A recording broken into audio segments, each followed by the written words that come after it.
नमस्कार, आप देख रहे हैं कुरुक्षेत्र। मैं हूं सौरभ शर्मा। आज बात देश की सबसे बड़ी खबर की। योगी सरकार ने 50 दिन के अंदर उमेश पाल की हत्या में शामिल अतीक अहमद के बेटे असद का एनकाउंटर कर दिया। और इस एनकाउंटर पर अब जो पॉलिटिक्स हो रही है उसी पर आज हम बहस करेंगे। डिटेल में हम बात करेंगे कि क्यों इस एनकाउंटर को जैसे ही खबर आई वैसे ही फर्जी करार देने की होड़ सी बच गई। इससे पहले आज अतीक अहमद को रिमांड पर लेने के लिए जो अर्जी पुलिस ने कोर्ट में दी है उसमें अतीक अहमद का अपना इकबालिया बयान जो पुलिस ने लिखा है वो आपको जानना बहुत जरूरी है कि कैसे उसने जेल में बैठकर उमेश पाल के मर्डर की पूरी प्लानिंग खुद की और इस प्लानिंग में उसकी पत्नी शाइस्ता परवीन शामिल थी। रिमांड कॉपी के मुताबिक अतीक अहमद ने 12 अप्रैल को पुलिस को यह बताया कि उसने जेल में बैठकर हत्या की साजिश रची। इस दौरान उसकी पत्नी शाइस्ता से उसने फोन और सिम कार्ड मुहैया कराने को कहा। अतीक ने उस सरकारी आदमी का नाम भी अपनी पत्नी को बताया जिसके जरिए मोबाइल और सिम उस तक जेल में पहुंचना था। शाइस्ता ने बताया कि उमेश के साथ 2 गनर रहते हैं। इस पर अतीक अहमद ने उससे कहा कि पहले इस बार पुलिस वालों को ही मारेंगे। पिछली बार राजूपाल के मामले में पुलिस वालों को छोड़ दिया था, इस बार पहले पुलिस वालों की हत्या करेंगे। तो यह हत्या की पूरी प्लानिंग थी। साथ ही कई और बड़े खुलासे हुए हैं। रिमांड कॉपी में लिखा है कि अतीक अहमद ने ISI से और तो और लश्कर तैयबा से अपने संबंध होने की बात कबूल की है। यह भी माना है कि वो हिंदुस्तान में हथियार भेजते थे जिन्हें खरीदता था अतीक अहमद। पाकिस्तान से ड्रोन के जरिए पंजाब में जिस तरीके से हथियार आते हैं उनका खरीदार अतीक अहमद हुआ करता था। लोकल कॉन्टैक्ट तक वो हथियार पहुंचते थे। तो ये सारी बातें उस रिमांड कॉपी का हिस्सा है। तो ये तो रही बात अतीक अहमद और उमेश पाल के कत्ल से जुड़ी हुई पूरी प्लानिंग की, जिसमें उसने लीड रोल दिया अपने ही बेटे को, असद को। और असद अपनी बंदूक के नशे में इतना चूर था कि उसने अपना चेहरा ढकना जरूरी नहीं समझा। सरेआम जाकर उमेश पाल और 2 पुलिसकर्मियों की हत्या की और आज पुलिस के एनकाउंटर में मारा गया। जुनैद और नसीर को जिसने मारा तुम उसका भी एनकाउंटर करोगे?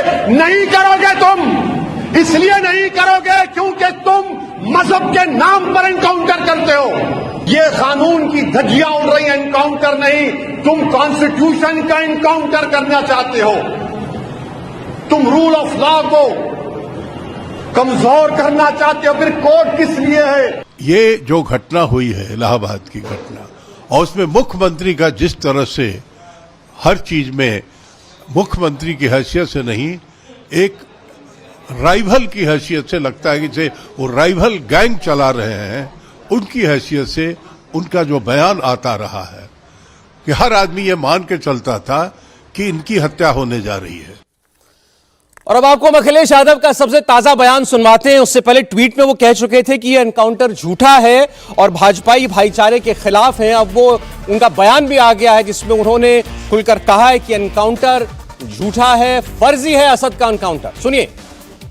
और हालांकि क्योंकि आजकल न्यूज़ का हर व्यक्ति जानता है, उत्तर प्रदेश में थोड़ा मुड़ करके अगर हम देखें, यहीं से एक गाड़ी गई थी और उत्तर प्रदेश में उसी के आसपास गाड़ी पलट गई थी। केवल हम लोगों ने नहीं बल्कि पूरे उत्तर प्रदेश की जनता ने सवाल उठाए थे कि गाड़ी आखिरकार कैसे पलट गई। उससे पहले वहां पर एक यादव जाति का नौजवान था, उसकी पुलिस से और पुलिस मिलकर के उसकी हत्या की। वो भी एक फेक इनकाउंटर दिखाया।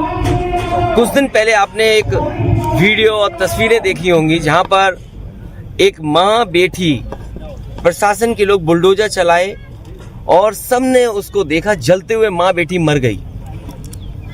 इसी तरह वहां पर पुलिस के एक और फेक इनकाउंटर में या कस्टोडियल डेथ में एक मुख्यमंत्री जी के स्वजाति की जान चली गई। अभी कुछ दिन पहले बलिया में किसी एक विवाद को लेकर के एक छात्र नेता जो समाजवादी पार्टी से जुड़ा था, उसको मार मार करके उसकी जान ले ली। और आज हम ये खबर सुन रहे हैं, उत्तर प्रदेश फेक इनकाउंटर का उत्तर प्रदेश बन गया है। उत्तर प्रदेश में फेक इनकाउंटर हैं। अधिकारी अपनी कुर्सी बचाने के लिए, अधिकारी अपना सब कुछ दाव पे रख करके सरकार के दबाव में ये घटनाएं कर रहे हैं। योगी जी ने कहा, योगी जी कह रहे थे कि माफिया खत्म कर देंगे, मिट्टी में मिला देंगे। वो मेरे आमने सामने की बात है, नहीं कर पाओगे। वो मेरे आमने सामने और सदन की बात है। क्या लग रहा है मुख्यमंत्री मिट्टी में मिला दें? मैं कहता हूं बलिया में जो उनके लोगों ने, मुख्यमंत्री के स्वजाती लोगों ने एक यादव नौजवान की जान ले ली, क्या उनको मिट्टी में मिलाएंगे? क्या कानपुर में जिन अधिकारियों ने, जिन पुलिसकर्मियों ने, जिस प्रशासन के लोगों ने एक माँ बेटी की जान ले ली, बुलडोजर से जल जल करके मर गई पिता के सामने, मुझे कोई घटना बता दे कि एक पिता के सामने माँ बेटी जल करके मर गई हो, क्या उनको मिट्टी में मिला देंगे? तो ये केवल मिट्टी में मिलाने की बात एक सीमा तक है, भेदभाव कर रहे हैं लोग। अब इससे खुलकर अखिलेश यादव और क्या कहते हैं, उन्होंने बिल्कुल साफ कहा कि यूपी फेक एनकाउंटर प्रदेश बन गया है, ये फर्जी एनकाउंटर हैं। उन्होंने कई उदाहरण दिए और बिल्कुल जाति खुलकर उन्होंने बताई सबकी। उन्होंने विकास दुबे का नाम लिया तो साफ था किसकी बात कर रहे हो। उसके बाद उन्होंने कहा कि यादव का फेक एनकाउंटर हुआ था, फिर कहा कि बलिया में एक यादव छात्र नेता उनकी पार्टी का था, मुख्यमंत्री की स्वजाति के लोगों ने यानी क्षत्रिय समाज के लोगों ने उसकी हत्या करी। तो ये सारी बातें जाति के साथ बता रहे हैं किस किस के एनकाउंटर हुए हैं, किसकी कस्टोडियल डेथ हुई है। और इससे पहले वो इस असद के एनकाउंटर पर, अतीक अहमद के एनकाउंटर पर सवाल ये कहकर उठा चुके हैं कि झूठे एनकाउंटर करके भाजपा सरकार सच्चे मुद्दों से ध्यान भटकाना चाह रही है और ये भाईचारे के खिलाफ है। ये स्टैंड है अखिलेश यादव का। मेहमानों के बाद चलते हैं। प्रेम शुक्ला जी हमारे साथ हैं बीजेपी से, हमारे साथ आशुतोष वर्मा जी जुड़ने जा रहे हैं समाजवादी पार्टी से, रिजवान अहमद साहब हमारे साथ हैं, आज राजनीतिक विश्लेषक की भूमिका में हैं, आदिल हसन साहब AIMIM से हमारे साथ हैं और AK जैन साहब हमारे साथ हैं, पूर्व DGP उत्तर प्रदेश के। सब मेहमानों का स्वागत है। शुक्ला साहब, खुलकर चौतरफा आप लोगों पर आरोप है यूपी की सरकार पर कि ये एनकाउंटर फेक है, फर्जी है, और अखिलेश यादव को आपने सुना, उनका आधिकारिक कुर्सी बचाने के लिए लोगों की जान ले रहे हैं।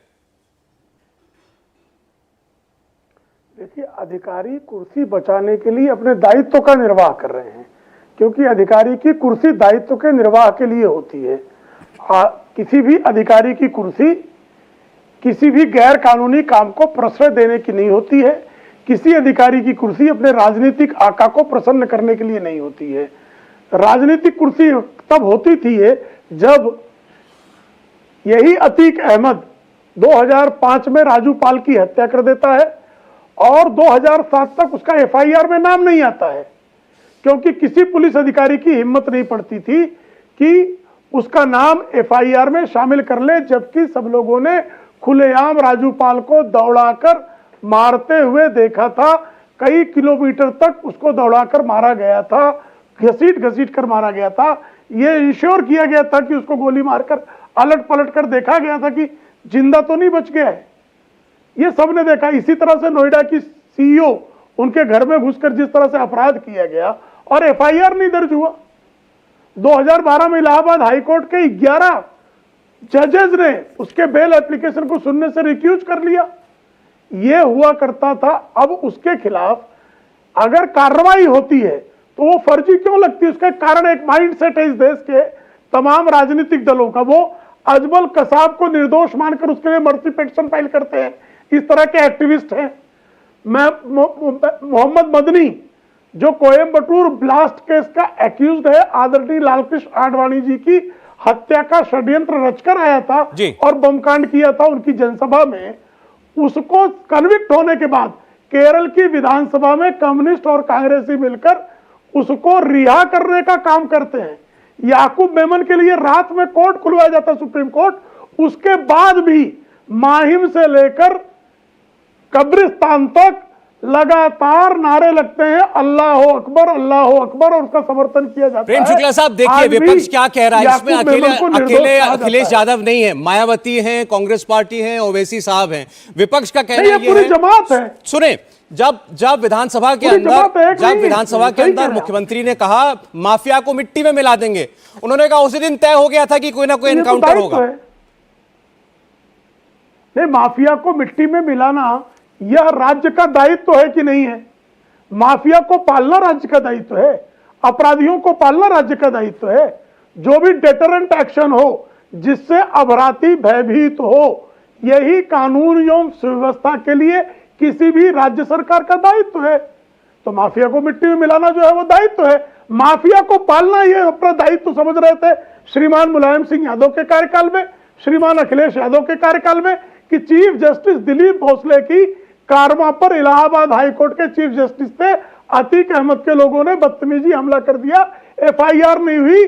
दूसरे दिन जस्टिस दिलीप भोसले अपनी कोर्ट में बैठे और उन्होंने सियो मोटो उसकी अतीक अहमद की फाइलें मंगाई तो पता लगा वो एब्सकॉन्डिंग था। ठीक है, जो एब्सकॉन्डिंग था वो अखिलेश यादव के कार्यकाल में एक कर्नल को प्रयागराज में उसकी पत्नी को जिंदा जला दिया, इसके भाई अरशद ने। एक बार जरा आदिल हसन साहब को मैं चाहता हूं कि आप सुने उनका इल्जाम ओवैसी साहब ने जो आज लगाया है। उन्होंने बड़ा खुलकर कहा, सवाल पूछा है, राजस्थान में नासिर और जुनैद को जलाकर मार दिया था, उसके उनके हत्यारों का क्या एनकाउंटर करेगी बीजेपी की कोई सरकार? सीधा सवाल है आदिल हसन साहब, आपका इल्जाम यही है कि ये मुसलमान था असद, इसलिए एनकाउंटर हुआ? ये तो सच्चाई है ना भाई। आप ही बतलाइए कि इदरीस पाशा का मॉब लिंचिंग हुआ, उसका एनकाउंटर भाजपा कर्नाटका में करेगी। जुनैद और नासिर को जिंदा जला गया, उसका एनकाउंटर करेगी। अखलाक पहलू खान तबरेज अंसारी का करेगी। अब बीजेपी कुछ मुंह से बात करती है, आप ही बतलाइए। इंसाफ देश कानून से चलेगा, संविधान से चलेगा, सुप्रीम कोर्ट से चलेगा, हाई कोर्ट से चलेगा। बाबा साहेब अम्बेडकर ने संविधान लिखा इसलिए कि क्योंकि उस वक्त तो ये अंग्रेजों की दरबारी में थे। संविधान के वक्त तो ये कहीं दिखे नहीं थे। देश जब आजाद हुआ था उस वक्त तो कहीं दिख रहे नहीं थे।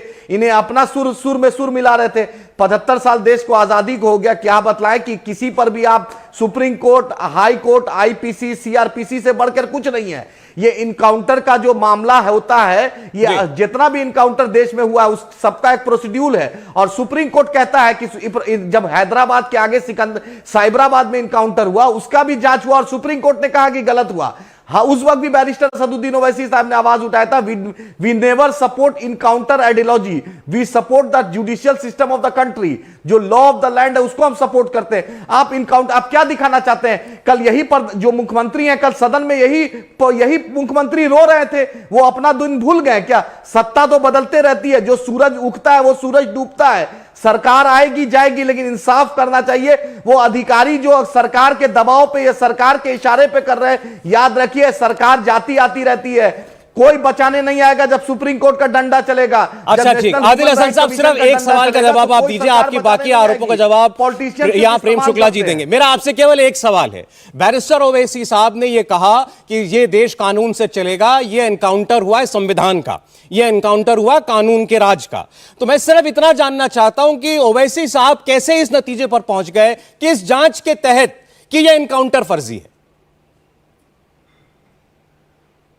क्योंकि उस वक्त के मुख्यमंत्री ने बाजाप्ते विधानसभा में कहा है ये बात कि अब मिटा देंगे, मिट्टी में ये कर देंगे, वो कर देंगे। यही मुख्यमंत्री जाकर सदन में आंसू पोंछ रहे थे, रो रहे थे बच्चे की तरह। वो दिन अपना भूल गए क्या जब मुख्यमंत्री रो रहे थे अपनी सुरक्षा की? अरे आप अभी मुद्दे की बात कीजिए। मतलब सत्ता आ गया तो किसी को विधानसभा में अगर मुख्यमंत्री ये कह रहे हैं मैं माफिया को मिट्टी में मिला दूंगा, इसका मतलब आपने ये निकाला कि मुख्यमंत्री ये कह रहे हैं कि अब देखो मैं एनकाउंटर कराऊंगा। मिटाइए ना भाई।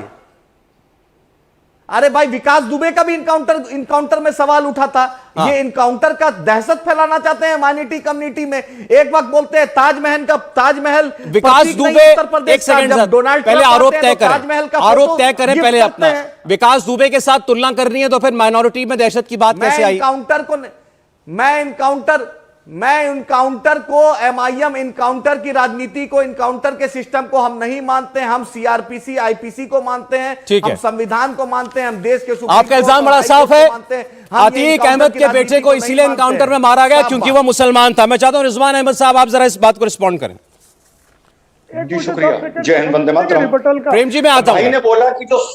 भाई ने बोला जो सूरज उगता है वो डूबता है। चलिए मैं रोजा खोल रहा हूं। यही बात तो अतीक को समझानी चाहिए थी कि भाई जो तुम्हारा सूरज उग रहा है एक दिन डूबेगा, लेकिन उस दिन आप लोगों ने समझा ही नहीं, पहली चीज।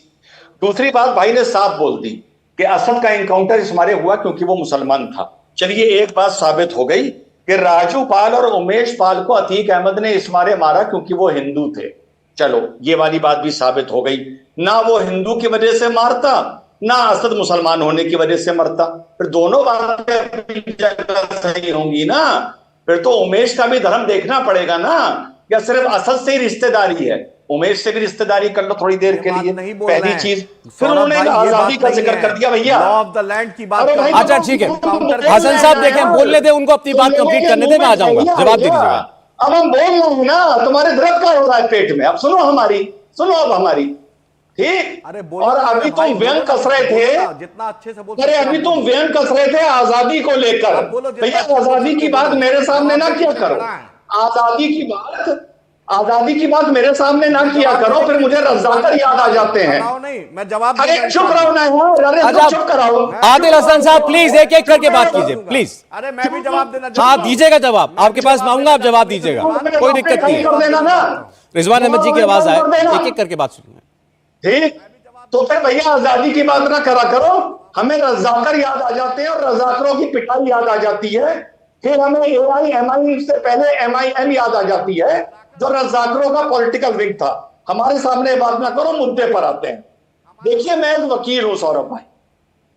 सेक्शन 46 CRPC अरेस्ट का तरीका बताता है। बड़ी मोटी सी बात कर रहा हूं आपको दर्शकों के लिए, और जैन साहब और रोशनी डाल देंगे। 46/2 ये साफ साफ कहता है कि अगर आप किसी अपराधी को पकड़ रहे हैं और वो उसमें रोड़ा अटका रहा है, तो आप स्थिति के अनुकूल बल प्रयोग कर सकते हैं, पहली चीज।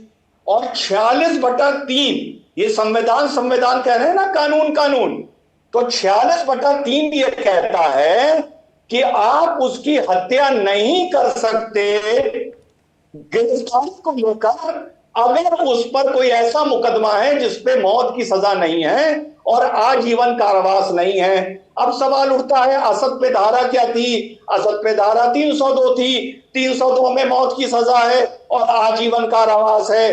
कानून के नजरिए से वो गिरफ्तारी को रोक रहा था, पुलिस ने उसे गोली मार दी। भैया, ये CRPC कहती है कि गोली मारी जा सकती है। नहीं रिजवान साहब, सवाल तो पुलिस की, सवाल तो इस कहानी पर ही है ना, इसको कहानी बताया जा रहा है, ये इसको स्क्रिप्ट बताया जा रहा है। जी, उसका जवाब मैं दे दूं। इनके लिए तो कश्मीर के पत्थरबाज भी स्क्रिप्ट थी, इनके लिए तो गोधरा भी स्क्रिप्ट थी, इनके लिए 26/11 भी RSS ने करवाया था, इनके लिए वर्ल्ड ट्रेड बॉम्बिंग भी यहूदियों ने करवाई थी। अरे भैया, इन लोगों की छोड़ो, इन लोगों को तो हर जगह स्क्रिप्ट नजर आती है। ठीक, हमारे साथ आशुतोष वर्मा जी भी जुड़ गए हैं। डॉक्टर साहब, अभी अखिलेश जी का बयान भी हमने सुनाया। ट्वीट में उन्होंने कहा था भाजपा भाईचारे के खिलाफ है, झूठे एनकाउंटर करके सच्चे मुद्दों से ध्यान भटकाना चाह रही है। जब बयान आया तो उसमें वो जातियां गिना रहे थे कि किस किस जाति के लोगों के द्वारा हत्या कराई गई, कहां पर कराई गई। मैं आशय समझना चाहता हूं, क्या है आपके आरोप का? धन्यवाद, क्षमा के लिए, देर के लिए क्षमा।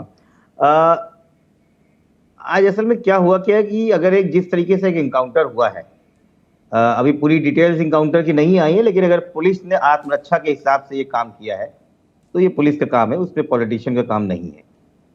लेकिन सवाल तब उठते हैं कि जिस लोकतांत्रिक देश में हम लोग रहते हैं सौरभ जी, इस विश्व की सबसे बड़ी लोकतांत्रिक व्यवस्था है, और भारत ही नहीं, पूरा विश्व हमको अपनी लोकतांत्रिक व्यवस्था को देखता है, उससे समझता है, सीखता है, जहां न्यायपालिका का एक अपना काम है। लेकिन लगातार उत्तर प्रदेश की सरकार के ऊपर इस तरीके के आरोप लगते जा रहे हैं, जिसमें सुप्रीम कोर्ट बोल रहा है कि आप अपने वहां फर्जी मुठभेड़ के एनकाउंटर्स के केस, फर्जी फेक एनकाउंटर्स के केस आपके वहां क्यों बढ़ रहे हैं? अभी हाल ही में 19 साल पुराने फर्जी एनकाउंटर केस में उत्तर प्रदेश सरकार को फटकार लगाई गई और 7 लाख का जुर्माना लगाया गया। 2021 में, अभी ये महानुभाव CRPC बता रहे थे, वकील थे, बड़े थे, आज राजनीतिक विश्लेषण थे, उत्तर प्रदेश में एक फर्जी एनकाउंटर हुआ, चित्रकूट में फर्जी मुठभेड़ में 19 पुलिस वालों पे FIR हो गई। अप्रैल 2021 में ही रामपुर में फर्जी मुठभेड़ हुआ, सिद्ध हुआ, और 30 पुलिस वालों पे FIR हो गई। तो सवाल यहां उठता है कि अगर इस तरीके से सरकार चलाई जा रही है उत्तर प्रदेश जी, इस तरीके से सवाल है, तो विपक्षी पार्टियों का बिल्कुल जायज। डॉक्टर साहब, मेरा आपसे सवाल यह है कि आप जिस पार्टी के प्रवक्ता की हैसियत से ये बात कह रहे हैं, आपने अपने वक्तव्य में अभी 2 बार एक शब्द इस्तेमाल किया, अगर ऐसा है तो। लेकिन आपकी पार्टी के जो प्रेसिडेंट हैं वो तो अगर शब्द का इस्तेमाल नहीं कर रहे ना, वो तो नतीजे पर पहुंचे हुए हैं। उनका ट्वीट क्या कहता है, पहली लाइन क्या कह रही है, झूठे एनकाउंटर करके भाजपा सरकार सच्चे मुद्दों से ध्यान भटका रही है। वो कंक्लूजन पे पहुंच चुके हैं कि एनकाउंटर फेक है। तो सौरभ जी वो कैसे पहुंच गए नतीजे पर, सवाल केवल इतना है। इस एनकाउंटर की सच्चाई जो हो, जांच में बाद में ये गलत साबित हो तो जो कानून कहता है वो हो सरकार के साथ। नहीं, देखिए सौरभ जी, ऐसा है कि जो होगा सो होगा, वो तो ठीक है, लेकिन अब तक का इतिहास क्या बता रहा है उत्तर प्रदेश में? फेक इनकाउंटर की लिस्ट है। सौरभ जी, मेरा एक बात मानने है कि न्यायपालिका को बंद कर देते हैं, उनसे कहते हैं कि आप छुट्टी पे जाइए क्योंकि योगी आदित्यनाथ आ गए हैं, वो गोली का जवाब गोली पे देंगे और खून का जवाब खून से देंगे। और सही बोला आपको यकीन है कि ये एनकाउंटर फर्जी था। वो 12 पुलिस वाले एसटीएफ के जो थे, उन्होंने इन लोगों को घेर कर इनकी जान ली है। जो मायावती जी शब्द इस्तेमाल कर रही हैं, उन्होंने पुलिस के लिए शब्द इस्तेमाल किया, पुलिस ने हत्या की। आप सौरभ जी अखिलेश जी की तीसरी लाइन भी पढ़िए, क्या लिखा हुआ है। हाँ बताइए। पहली तो बोल दी ना, तीसरी पढ़िए। मैंने पूरा दिखाया है, आप देर से आए, पूरा ट्वीट दिखाया है। एक बार बोल दीजिए, उन्होंने क्या कहा कि इसकी भाजपा न्यायालय में विश्वास नहीं रखते। नहीं, और ऊपर आइए, और थोड़ा ऊपर आइए, 2 लाइन ऊपर। पहली लाइन तो पढ़ी मैंने सर। झूठे एनकाउंटर करके भाजपा सरकार सच्चे मुद्दों से ध्यान भटकाना चाहती है। भाजपा न्यायालय में विश्वास नहीं रखते। आज के और हालिया एनकाउंटरों की गहन जांच पड़ताल हो, दोषियों को छोड़ा ना जाए। यस। क्या जांच नहीं होनी चाहिए इस पे? खरे इस पे जांच होनी चाहिए। मैं तो पूछ रहा हूं अखिलेश जी ने कौन सी जांच कराई है जो वो निष्कर्ष पे पहुंच गए, ये पूछ रहा हूं। अखिलेश जी ने जांच नहीं कराई। उत्तर प्रदेश के जो योगी आदित्यनाथ की सरकार है, उसने अपना चरित्र दिखाया है कि हम अपने बच्चों को बताने जा रहे हैं कि हम गोली का जवाब गोली से देंगे। प्रेम शुक्ला जी जवाब दें। ठीक। जैन साहब, मैं आपको इंतजार कर रहा हूं सर 1 सेकंड, क्योंकि पॉलिटिकल कमेंट है, इसका जवाब आ जाए फिर मैं आता हूं आपके पास। प्रेम शुक्ला हो जाने दीजिए, मेरी बात पूरी हो जाने दीजिए। मुझे लगता है क्या हम सभी चारों पांचों कुछ और बोलना है अपने घर में ये बताने को तैयार हैं कि ठीक है, सामने वाला जो है पत्थर मार रहा है, हम भी पत्थर मारेंगे। अच्छा ठीक है, आप जवाब ले लें आपकी बात का डॉक्टर साहब। 1 मिनट, प्रेम शुक्ला जी। प्रेम शुक्ला जी, देखिए, दरअसल समस्या संकट कहीं और है और दर्द कहीं और से उठ रहा है। इनका संकट ये है कि ये कहना चाह रहे हैं कि एनकाउंटर जो होते हैं वो ऐसे ही कोई किसी को पकड़ के मार देता है। साहब, सुप्रीम कोर्ट की गाइडलाइन है एनकाउंटर्स को लेकर, पुलिस के एनकाउंटर्स को लेकर सुप्रीम कोर्ट की गाइडलाइन है, और उस गाइडलाइन के अनुकूल हर एनकाउंटर की मजिस्ट्रेट इंक्वायरी होती है। अगर उस मजिस्ट्रेट इंक्वायरी में अगर एनकाउंटर में कुछ गलती हुई तो पुलिस अधिकारी दोषी पाया जाता है, उस पर एफआईआर चलता है। हर एनकाउंटर का एफआईआर होता है और मजिस्ट्रेट उसकी इंक्वायरी करता है। यह प्रोसेस है। तो श्रीमान अखिलेश यादव को इसकी भी जानकारी नहीं है। उनका संकट है, उनके कार्यकाल में यही अतीक अहमद राजू पाल की हत्या कर देने के बाद 2 वर्षों तक एफआईआर में उसका नाम नहीं लिखा जाता था। सीईओ को जाके बदतमीजी कर दे वो नोएडा के, एफआईआर नहीं होता था। कर्नल की हत्या, कर्नल की पत्नी को आग लगाकर जलाकर उसका भाई मार दे, एफआईआर नहीं होता था। तो एफआईआर मत करो अधिकारियों पर। अच्छा ठीक है, ये इनका अपना इरादा है। और इनका ये जब इस तरह की बातें करते थे कि एक सुनते जाए, मलियाना एनकाउंटर जो है, मलियाना में 68 मुसलमानों को घेर कर मार दिया गया, उत्तर प्रदेश की पुलिस ने मारा, और उसमें कोई जो है अभी उसका जो है कोई उसमें दोषी ही नहीं है। और समाजवादी पार्टी की लगातार सरकारें रही। भाई आपको 89 में सरकार आती तो क्योंकि सीधा सवाल जो है, सीधा सवाल सरकार और सरकार के जरिए पुलिस पर उठाया गया है। फेक एनकाउंटर यानी पुलिस पर सीधे सीधा इल्जाम है। जैन साहब हमें बता सकते हैं इसके बारे में? और ये आरोप यूपी की सरकार पर लगातार निरंतर लग रहे हैं, और यहां यह कहा जा रहा है बार बार कि मुख्यमंत्री ने जब विधानसभा में कहा कि मैं मिट्टी में मिला दूंगा, उसी दिन से इसको धमकी कह लें या चेतावनी आ गई थी कि आगे कुछ बड़ा होने वाला है। अतीक अहमद के बेटे और उसके एक साथी के आज एनकाउंटर में मौत के मुद्दे को अब फेक एनकाउंटर के जरिए सवालों में घेरा जा रहा है, और इसमें अखिलेश यादव, मायावती, असदुद्दीन ओवैसी, कांग्रेस पार्टी के नेता, तमाम लोग शामिल हैं। और सवाल पूछे जा रहे हैं योगी सरकार से, और योगी सरकार ये कह रही है कि जो हुआ है वो कानून का राज स्थापित करने के लिए हुआ है। पुलिस ने आत्मरक्षा के अंदर ये कदम उठाया जिसमें एनकाउंटर में इनकी दोनों की मौत हुई। AK जैन साहब, यूपी के पूर्व डीजीपी हमारे साथ हैं। जैन साहब, सीधा सवाल पुलिस के सीनियर अफसरों के ऊपर उठाया गया है कि कहानी बताई गई है दुनिया को, प्रेस कॉन्फ्रेंस में झूठ परोसा गया है और एनकाउंटर सरासर फर्जी है। देखिए, 37 साल मैंने भी नौकरी करी, मैंने कभी भी एक से एक एनकाउंटर हुए। मैं IG STF था, ददुआ का एनकाउंटर हुआ, कोकिया का हुआ, बहुत से एनकाउंटर हुए। अब मैंने तो आज तक कभी किसी अपोजिशन पार्टी को ये कहते नहीं सुना कि ये एनकाउंटर बिल्कुल जायज हुआ, बिल्कुल सही हुआ और बड़ा सराहनीय है। देखिए, जो भी अपोजिशन पार्टीज अटैक करती हैं रूलिंग पार्टी को, वो पुलिस के ही माध्यम से होता है कि पुलिस ने ये कर दिया, पुलिस ने यहाँ ये कर दिया। मेरा ये मानना है कि पुलिस है, एसटीएफ है, उनको अपना कार्य करना चाहिए। जो भी एनकाउंटर होते हैं उनकी पुलिस इन्वेस्टिगेशन होती है, उनमें मैजिस्ट्रियल इंक्वायरी होती है। मैजिस्ट्रियल इंक्वायरी को पूरा देखा जाता है एनएचआरसी के द्वारा। एनएचआरसी की गाइडलाइंस है, एनएचआरसी उसमें पूरे कमेंट्स देती है, और अगर एडवर्स कमेंट देते हैं तो तफ्तीश सीबीसीआईडी को या सीबीआई को चली जाती है। कोर्ट में भी सो मोटो कॉग्निजेंस लिया जा सकता है जी। सारे रास्ते खुले हुए हैं। मैं नहीं समझता कि ये जो है किसी भी एनकाउंटर के ऊपर, जो एनकाउंटर हुआ है, ये इससे पूरे प्रदेश के जो लॉ अबाइडिंग लोग हैं, शांति प्रिय लोग हैं, उनका मनोबल बढ़ा है। जो 2 हमारे गनर निर्दोष मारे गए, उनको थोड़ी सी सांत्वना इससे मिलेगी। उमेश पाल की पत्नी और उनकी मदर बिल्कुल दिन दहाड़े बमबाजी करके, मैं इलाहाबाद यूनिवर्सिटी का स्टूडेंट रहा हूं, ये बमबाजी उस समय हुआ करती थी जब हम लोग पढ़ते थे। ये जिस प्रकार बमबाजी करके खुलेआम चेहरा खोलकर जो हत्याएं की गई, ये एक दिन दहाड़े पूरी की पूरी सरकार को, पूरी उत्तर प्रदेश पुलिस को एक चैलेंज दिया गया था। चैलेंज स्वीकार किया। ये 50 दिन हो गए, ये अपराधी सरेंडर क्यों नहीं हुए? ये दिल्ली भी सरेंडर कर सकते थे, कहीं पर भी सरेंडर कर सकते थे, क्योंकि एफआईआर में नाम है। आप एफआईआर की कॉपी दिखाइए, कहीं पर भी किसी कोर्ट पे सरेंडर कर दीजिए। तो क्या नियत थी? अब तक किस लिए घूम रहे थे? ये और हत्याएं करना चाहते थे। अगर ये एसटीएफ की पार्टी सजग ना रहती तो मेरा ये मानना है कि ये इनमें से भी कई शिकार होते। ये जो मारे गए हैं दोनों 5-5 जैन साहब, मेरा बस एक सवाल का उत्तर आपसे और चाहिए कि जो चूंकि आरोप बार बार यूपी सरकार पर लगता है, भी उदाहरण दिए गए कि कब सुप्रीम कोर्ट ने एडवर्स टिप्पणियां भी करी हैं, क्या कोई भी सरकार और उस सरकार के मातहत काम करने वाले अफसर, पुलिस अफसर, वो इतने बेखौफ इम्प्यूनिटी के साथ ऑपरेट कर सकते हैं, जिन्हें कोई डर ना हो किसी रिपरकशन का, कोई खौफ ना हो कि हमारे ऊपर भी कानून का डंडा चलेगा अगर हम किसी बेगुनाह की जान ले रहे हैं तो, या अगर हम प्रोसीजरल काम ना करके ऐसी गैर कानूनी किसी की जान ले रहे हैं तो?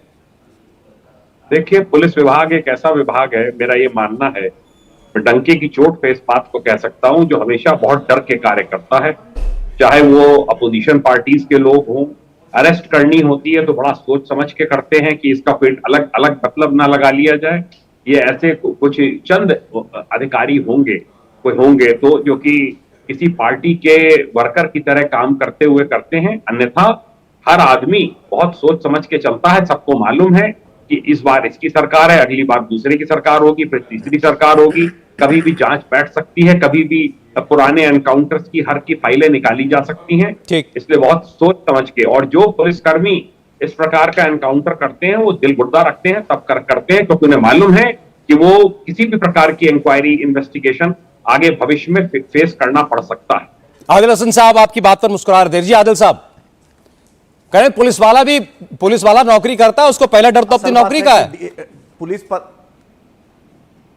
तो फिर इतना पुलिस वाले जेल क्यों जाते हैं? डीजी वंजारा गुजरात में जेल क्यों गया? अगर पुलिस वाले को इतना ही पता रहता तो डेली घूस लेते हुए वीडियो पुलिस वाले का क्यों आता है, ऑफिसर का क्यों आता है? सब जानते हैं विजिलेंस टीम है, सब जानते हैं इकोनॉमिक ऑफेंस विंग है, ऐसा तो सब लोग जानता है। सीबीआई पकड़ती है, सीबीआई के ज्वाइंट डायरेक्टर भी पकड़ाते हैं, भाजपा के राष्ट्रीय अध्यक्ष पैसा लेते हुए पकड़ाए थे, ये तो दुनिया जानती है, दुनिया देखी थी। इसमें क्या दिक्कत है? ऐसा थोड़ी होता है कि कोई लोग सोचता है लिखा हुआ रहता है तो पुलिस वाले अलर्ट हो जाते हैं। कितना फर्जी इनकाउंटर, चलिए मणिपुर, चलिए नागालैंड, चलिए त्रिपुरा, चलिए आसाम, मैं आपको दिख रहा, चलिए मेरे साथ एनएचआरसी, उसमें कितना फर्जी इनकाउंटर के रिपोर्ट हुए हैं, सुप्रीम कोर्ट के कितने जजमेंट है फर्जी इनकाउंटर पे। तो पुलिस पदाधिकारी रिटायर हो गए, अच्छी बात है, हम उनकी इज्जत करते हैं, लेकिन जो वो कह रहे हैं वही कानून नहीं, कानून सीआरपीसी और आईपीसी है। और उससे पहले रिजवान साहब जो बोल रहे थे एक बात कि रजाकार, तो रिजवान साहब को बोलिए कि थोड़ी मेमोरी ठीक करे। मजलिस इत्तेहाद मुस्लिमीन 1958 में बनी है, रजाकार से उनकी रिश्तेदारी होगी, चचा होंगे, मामू होंगे, बहनों ही होंगे, हमारी रजाकार से कोई रिश्तेदारी नहीं है। हम 1958 से एमआईएम का इस्टेब्लिशमेंट हुआ है और एमआईएम जब से हुई है हम इस देश के लिए और हम सीआरपीसी और संविधान को मानने वाले और मांगेंगे। हम ना मोदी से डरते हैं, ना राहुल से डरते हैं, ना किसी सरकार से डरते हैं। अच्छा, हम आंख से आंख मिला के बात करते हैं। सरकार वाली बहस में जाने का समय नहीं है। आबिर हसन साहब, मैं रिजवान अहमद साहब के पास जा रहा हूं। रिजवान साहब, मैं भी आपसे भी दरखास्त है, इससे आगे बढ़े, इसमें समय जाता है। मैं आपका पॉलिटिकल कमेंट चाहता हूं जो बयान आए हैं उन पर। आप कैसे देखते हैं जब अखिलेश यादव जातियां गिनाते हैं और मायावती भी ये कहती हैं कि हमें विकास दुबे की गाड़ी पलटने की याद आ रही है? जी देखिए, ऐसा है, पहले मैं अपनी बात कर लूं। हमारे काबिल साथी डॉक्टर आशुतोष बोल रहे थे कि इंक्वायरी क्यों नहीं होनी चाहिए, और जैन साहब ने वो चीज बता दी। सेक्शन 174 सीआरपीसी में हर एनकाउंटर की इंक्वायरी होती है भाई। आप चाहो या ना चाहो इंक्वायरी होगी। तो ये डिमांड आप सरकार के सामने ना रखी, हर एनकाउंटर की इंक्वायरी होती है, पहली चीज। दूसरी चीज, सौरभ भाई, एक डिबेट उसमें मैंने आपके साथ भी किया। एक महीने से एक तस्वीर पड़ी जा रही थी, माला जपी जा रही थी। पता है क्या? असद कहां है, असद कहां है, असद को पकड़ो, असद को पकड़ो। कैसे गायब है, क्यों नहीं पकड़ पा रहे हो? भैया मिल गया ना असद, अब जाओ मुद्दे खाने में मिल लो उससे। तुम असद को ढूंढते थे ना, या तो उसी दिन ये बोलते कि हम सरकार से गुजारिश करते हैं कि असद का इनकाउंटर ना हो। तुम असद से गुहार लगाते कि वो सरेंडर करे, तुम उसकी मां से ये गुहार लगाते कि वो सरेंडर करे। तुमने तब तो ये नहीं किया, तब तो तुम योगी को घेर रहे थे, असद कहां है, असद कहां है, असद कहां है। अब असद मिल गया, तुम्हारी दुम पर पैर रख दिया, अब अपना फन उठा रहे हो कि फेक एनकाउंटर है, फेक एनकाउंटर है। एक महीने में जो सारे विपक्ष के लोग जो कह रहे थे असद कहां है और योगी पर उंगली उठा रहे थे, आज साबित हो गया कि उनके दिल में कुछ और था, जुबान में कुछ और था। क्योंकि इस एनकाउंटर के बाद उनका दर्द छलक के बाहर आ गया है। नहीं तो इस सवाल का क्या जवाब है जो ओवैसी पूछ रहे हैं कि जुनैद नासिर के हत्यारों का भी एनकाउंटर होगा कभी? अरे साहब, इसका मैंने यही तो जवाब दिया 2 दिन पहले, 3 दिन पहले। सौरभ भाई, आप अपनी टीम से कहिए वो फ्लैश कर दें। मैं बिजनौर का हूं। 3 दिन पहले आदित्य राणा नाम का एक अपराधी था, 2.5 लाख का अपराधी। 3 दिन पहले योगी गवर्नमेंट ने उसको मारा है, 3 दिन पहले। उसके लिए तो तुम्हें जरूरत नहीं हुआ, उसकी तो तुमने इंक्वायरी की बात नहीं करी, उसके लिए तो कोई समाज खड़ा नहीं हुआ। उमेश पाल मरा था, तब तुमने ये क्यों नहीं बोला था कि एक मुसलमान ने एक हिंदू को मार दिया, एक मुसलमान माफिया ने एक हिंदू को मार दिया? तो तुम कह रहे थे ये अपराध है, अब तुम्हें कोई रिश्तेदारी नजर आ रही है। बोल रहे हैं हिंदू मुसलमान की बात नहीं है, बात है इनकाउंटर पे। ना आदिल साहब, बात तो सरासर है ये मुसलमान और हिंदू की। ओवैसी साहब ने बड़ा साफ साफ कहा है इस बात को। देखिए आरोप बड़ा साफ है। अभी आपने खुद ही कहा कि इसीलिए मारा असद को कि मुसलमान था, अभी पलट कर पूछ रहे हैं तो क्या असद ने इसीलिए मारा था उमेश पाल को कि वो हिंदू था? सुनिए मेरा असद में हमारा इनकाउंटर पे सवाल है, क्या इनकाउंटर जुनैद नासिर के कातिलों को होगा? एक मिनट रिजवान जी, एक मिनट बोलिए आदिल। क्या इदरीस पाशा के कातिलों पर होगा इनकाउंटर? इनकाउंटर की राजनीति को हम नहीं समर्थन देते, ये हमारा कहना है। इनकाउंटर एक तरफा आप कर रहे हैं, ये सुप्रीम कोर्ट ने कहा है कि इनकाउंटर उत्तर प्रदेश में क्यों बढ़ रहा है? मुसलमान है क्या? सुप्रीम कोर्ट का है, जाकर आप पूछ लीजिए। गया है वो मुसलमान है क्या? मैं सर्टिफिकेट, सुनिए मिस्टर रिजवान, मैं आपका जवाब देने यहां नहीं बैठा हूं, मैं सौरभ साहब का जवाब देने बैठा हूं। मैं आपका जवाब देने यहां नहीं बैठा हूं, मैं सौरभ जी का जवाब देने यहां बैठा हूं।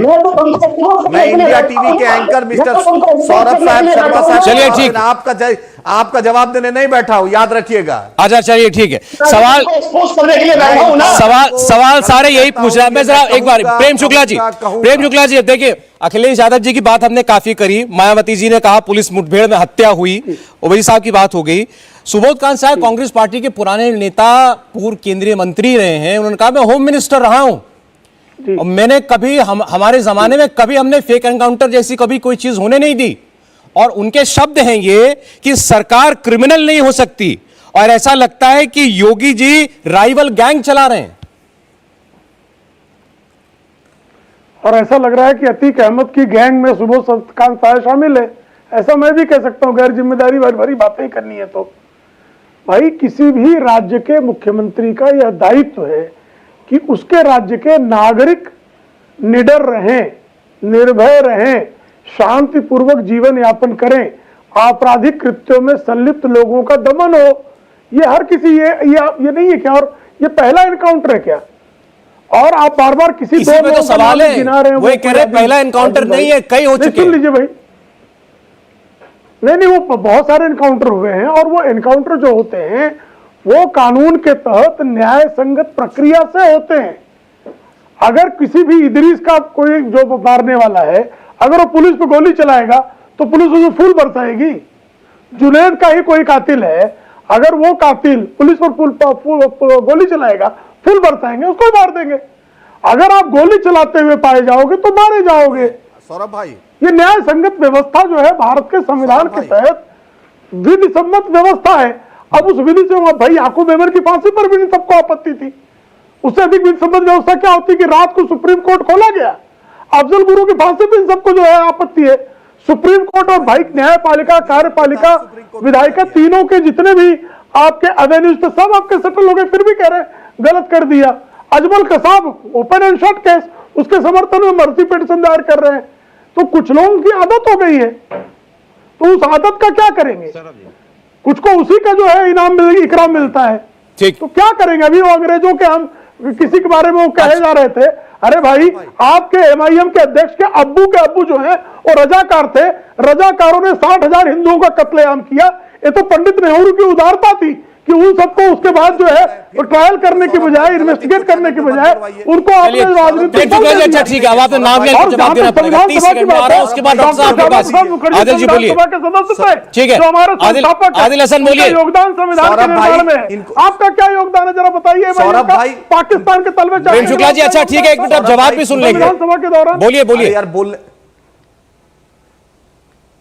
सुनिए सौरभ भाई, 1958 में एमआईएम बनी है, 2 मार्च को रजाकार 47-48 में चले गए थे, 10 साल बाद एमआईएम बनी है। बेवजह क्यों ये एमआईएम के बारे में बोल रहे हैं? उसके बाद मैं इनसे पूछना चाहता हूं, मेरे पास लिस्ट है, doctor Udayman Singh 83 case, Brijesh Singh 106 case, Vineet Singh 34 case, Brijbhushan Singh 84 case, Bulbul Singh 53 case, Ajay Singh 81 case, Pintu Singh 23 case, सब पर इनकाउंटर करेंगे क्या योगी आदित्यनाथ? तो कैसे आपके भाई उन्होंने एक लाइन में आपको जवाब दिया ना पुलिस पर, इन्होंने भी बोला, जैन साहब ने भी बोला, रिजवान अहमद ने भी बोला। एक सेकंड आदिल हसन साहब, एक मिनट। पुलिस पर गोली चलेगी तो पुलिस क्या करेगी? माला पहनाएगी जाके? पुलिस पे गोली चलेगी, पुलिस को इनकाउंटर का कोई अधिकार नहीं है। अरे तो पुलिस गोली खाएगी क्या? गांधी जी को मारा था तब भी उसकी जुडिशियल इंक्वायरी हुई थी। मैं कह रहा हूं पुलिस पर गोली चलेगी तो पुलिस क्या करेगी? कोई इनकाउंटर नहीं नाथूराम गोडसे को कर दिया था। अरे कहां नाथूराम गोडसे की बात कर रहे हैं साहब? प्रोसीड्यूर के तहत यहां इन दोनों के पास पिस्तौल मिली है, पुलिस कह रही है कि हमारे ऊपर गोली चलाई, पलट कर पुलिस ने गोली चलाई। उनके पास भी पिस्तौल मिला था। अरे नाथूराम गोडसे पे भी पिस्तौल मिला था, पूरे देश ने देखा था गांधी जी को मारा था, तो क्या इनकाउंटर कर दिया गया था क्या? तो अरे तो वहां नाथूराम गोडसे के अलावा और किसके पास पिस्तौल था जो कर देते? देश के सामने इनकाउंटर कर दिया गया था। तो नाथूराम गोडसे, उनका पुलिसकर्मी, वहां के लोग मॉब लिंचिंग कर सकते थे ना, लेकिन गांधी जी की बातों पर, अहिंसा पर चले, उसको जुडिशियल प्रोसीड्यूर को फॉलो किया गया। नाथूराम गोडसे को तुरंत नहीं दे दिया गया दूसरे दिन फांसी। ये जुडिशियल सिस्टम है इंडिया का। आप अतीक अहमद, आप सुने मेरी बात एक मिनट, आप सुन लीजिए सर, सुन लीजिए। आप अतीक अहमद के बेटे असद, जो कि सीसीटीवी फुटेज में गोली चलाता हुआ, बम चलाता हुआ देखा गया, उसकी तुलना महात्मा गांधी की हत्या से कर रहे हैं? आप सोचिए जरा, कंपैरिजन क्या किया आपने? से कर रहे, नाथूराम गोडसे का चेला वो सब है। मतलब एनकाउंटर करने वाली पुलिस नाथूराम गोडसे है, आतंकवादी इस देश और अतीक अहमद का बेटा असद वो गांधी जी के समान हो गया है। कोई आतंकवादी नहीं है। सौरभ भाई 30 सेकंड। रिजवान जी मेरे पास समय बिल्कुल नहीं है, 10 सेकंड बहुत शॉर्ट कमेंट में। उसको भी मॉब लिंचिंग नहीं किया गया। अभी साहब क्या बात करेंगे? नाथूराम गोडसे का मॉब लिंचिंग नहीं किया गया, यही देश की आवाज आ रही है 10 सेकंड की। सौरभ भाई, हमने वो जमाना देखा है जब रमजान में जाने अनजाने या पीसमेंट का भी इनकाउंटर हुआ है। जब रमजान में अपराधियों को पकड़ने नहीं जाया जाता था, अब रमजान में इनकाउंटर हो रहे हैं। और दूसरी बात, एमआईएम की स्थापना 1926 में हुई थी भैया, थोड़ा चलिए आया करो। चलिए समय आज इतना ही था। बहरहाल अब ये सियासी बवंडर थमने वाला नहीं है, एनकाउंटर हो गया, हत्यारा वो था, ये सबूत वीडियो में कैद है, दुनिया ने देखा है। एनकाउंटर पर सवाल उठाए जाएंगे और आप देखिए कहानी कहां तक बढ़ती है। बहुत शुक्रिया आप लोगों का। इंडिया टीवी हर वक्त हर जगह डाउनलोड करने के लिए सर्च करें India TV news Google play store या ऐप स्टोर पर।